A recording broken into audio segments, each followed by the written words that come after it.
partita alla finalina.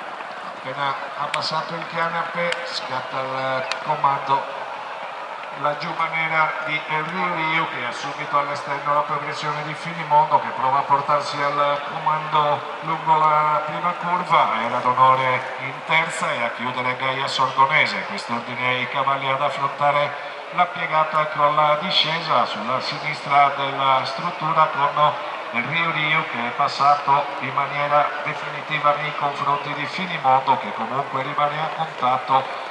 Terza posizione risale il grigio Era d'onore con Vincenzo Turco, e in quarta sempre Gaia Sordonese. Cavalli che affrontano la piegata e fanno l'ingresso in retta per il secondo passaggio. Inizierà il giro conclusivo con i primi due sempre testa a testa, all'interno il Rio, all'esterno Finimondo che lo mette sotto pressione, richiamati i due con all'esterno due che finiscono piuttosto forte il giro conclusivo, con il Rio che mantiene il comando, richiamati pesantemente alla frusta entrambi, con Finimondo e il Rio in lotta. Finimondo che ci prova fino alla fine, prova il recupero a metà della retta opposta, il Rio che rimane comunque al comando sotto la pressione di Finimondo, con il giovane Daniele Sanna che ci prova ancora sul più esperto Giuseppe Piccino. I due viaggiano in coppia, tende a passare Finimondo con il giovane Daniele Sanna